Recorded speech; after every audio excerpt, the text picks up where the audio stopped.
Hello mga kananay, ngayon po ay kakarating ko lang galing na mamalengke. Dahil i-ready naman natin ang ating pang-iftar. Ayan, hinugasan ko muna dyan ang aking manok. Manok-manok. O, diba? Hinugasan ko ng paulit-ulit yan para maalis yung langsa. Pagkatapos kong hinugasan, ayan, nilagay ko na siya sa aking lagayan. Isa-isa ko siya paghugas para maalis talaga yung ano niya, yung dumi niya. Yan, isa-isang paghugas para maalis ang dumi. Hugasan ng maayos.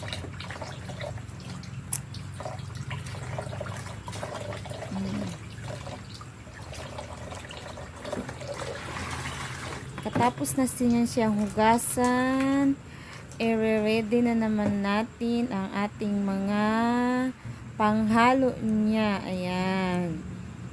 Yan po ang panghalo niya. Sa tingin nyo guys, ano po ang gawin natin dyan sa ating manok? Pagkatapos, ayan, naluto na po ang ating manok dyan. Habang nagluluto po ako guys, nag-ready po ako ng aming panghimagas or fruit salad.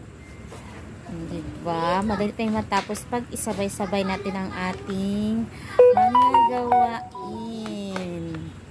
Ayan na po ang aming pang-iftar ngayong hapon. Thank you.